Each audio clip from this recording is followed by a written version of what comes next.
Bertrand Russell, la voie du bonheur et de la prospérité passe par une diminution méthodique du travail. Russell voit le jour au Pays de Galles en 1872 au sein d'une famille aisée et cultivée. Il manifeste très tôt un vif intérêt pour les mathématiques, qu'il étudie à Cambridge. Il y rencontre le philosophe Alfred North, avec lequel il signe Principes de mathématiques, un ouvrage qui lui vaut une notoriété immédiate dans les milieux de la philosophie. C'est également à Cambridge qu'il rencontre le philosophe Ludwig Wittgenstein, dont les travaux vont l'influencer profondément. Russell, qui estime que la philosophie doit être accessible à tous, milite en faveur de l'éducation et s'engage contre les armements nucléaires. Animateur d'un tribunal qui porte son nom, prix Nobel de littérature 1950, il meurt en février 1970.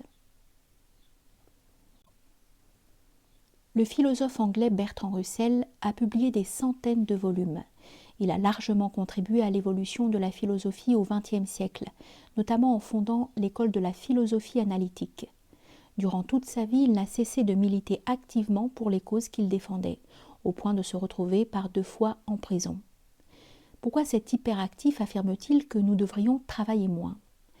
Son essai « Éloge de l'oisiveté » a été publié en 1932, au milieu de la grande crise économique mondiale déclenchée par le crash de Wall Street en 1929.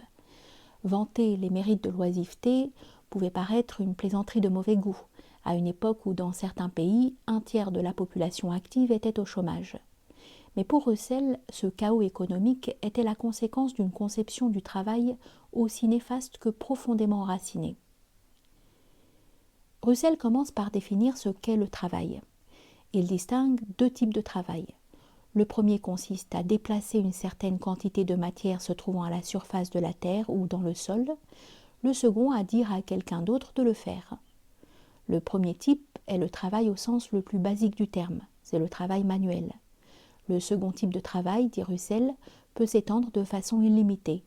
On peut avoir non seulement des gens qui supervisent le travail de ceux qui déplacent la matière, mais encore ceux qui supervisent ces superviseurs, etc. Le premier type de travail est généralement pénible et mal rémunéré. Le second est plus agréable et bien payé. Ces 2 types de travail déterminent 2 types de travailleurs, les ouvriers et les cadres, qui constituent 2 classes sociales, la classe ouvrière et la classe moyenne. Mais s'y ajoute, dit Russell, une 3e classe qui porte une lourde responsabilité, celle des propriétaires terriens qui ne font rien.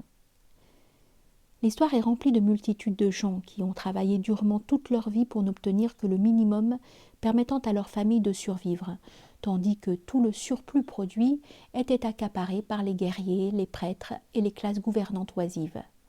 Or, ce sont toujours les bénéficiaires de ce système, dit Russell, qui ont porté au nu les mérites et les vertus du labeur honnête, en donnant ainsi un lustre moral à un système qui est manifestement injuste.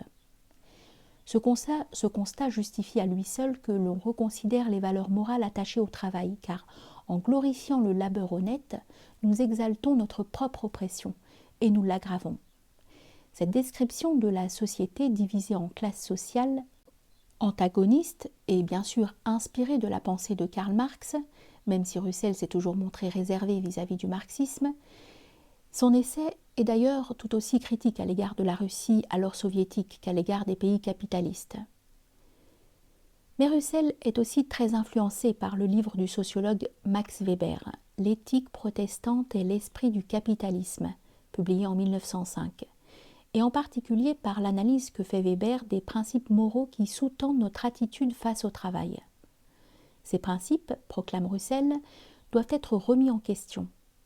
Non seulement nous considérons le travail comme un devoir et une obligation, mais encore nous avons établi une hiérarchie morale des différents types de travail.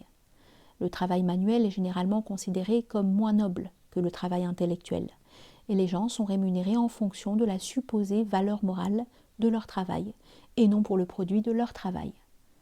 Enfin, parce que le travail est considéré comme intrinsèquement vertueux, nous avons tendance à représenter ceux qui en sont privés, les chômeurs, comme des gens manquant de vertu. Plus on y réfléchit, plus il apparaît que notre rapport au travail est à la fois complexe et incohérent. Que faire alors ? Pour Russell, il faut en finir avec ces étranges conceptions moralistes du travail et se demander ce qui peut assurer aux hommes une vie heureuse et épanouie. Et dans ce cas, la conclusion s'impose presque d'elle-même. Nous devrions tous travailler moins. Et si la durée de la journée de travail était réduite à 4 heures, dans le système actuel, nous dit Russell, une partie de la population est à la fois écrasée de travail et misérable, tandis qu'une autre partie est à la fois privée de travail et tout aussi misérable. La réduction du temps de travail nous permettra de nous livrer à des activités plus créatrices. Déplacer de la matière n'est certainement pas l'une des fins de la vie humaine, dit Russell. Et si nous laissons le travail investir la totalité de notre temps de veille, nous ne vivons plus vraiment. Selon lui, le loisir, jusqu'ici réservé à une petite élite privilégiée, est nécessaire à une vie riche et épanouie. On pourrait objecter que si les gens ne travaillaient que 4 heures par jour, ils ne sauraient quoi faire de leur temps. Si cela est vrai dans le monde actuel, dit Russell, notre civilisation est bien en faute. Le culte de l'efficacité a inhibé notre aptitude au jeu et à la gaieté. Or, une société qui prendrait le loisir au sérieux serait également une société qui prendrait l'éducation au sérieux.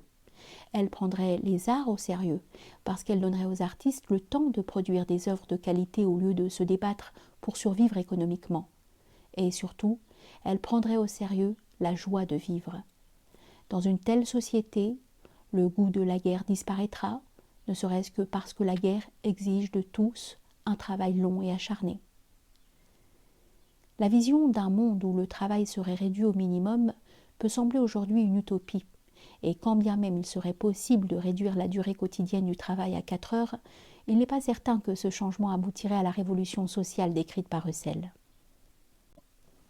L'idée même que l'industrialisation devrait à terme nous libérer de tout travail manuel n'est pas entièrement convaincante. Les matières premières dont l'industrie a besoin doivent bien provenir de quelque part. Il faut bien qu'elles soient extraites, transformées et transportées depuis leur lieu de production. Et tout ceci repose sur le travail manuel. Toutefois, l'idée que nous devons nous interroger de façon plus critique sur notre rapport au travail conserve toute sa pertinence. On continue à considérer comme normale la durée du travail hebdomadaire, ainsi que le fait que certaines tâches soient mieux rémunérées que d'autres.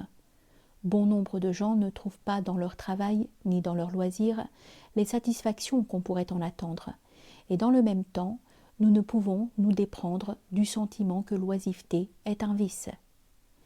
L'éloge de l'oisiveté nous invite à une réflexion critique sur notre vie professionnelle, mais nous rappelle aussi les vertus et les bienfaits de la flânerie et du farniente. Nous avons continué à nous démener comme nous le faisions avant l'apparition des machines, dit Russell. En cela, nous nous sommes montrés bien sots, mais il n'y a aucune raison pour que nous persévérions dans notre sottise indéfiniment. Citation. La morale du travail est la morale des esclaves, et le monde moderne n'a aucun besoin de l'esclavage. La croyance dans le caractère vertueux du travail cause un immense tort.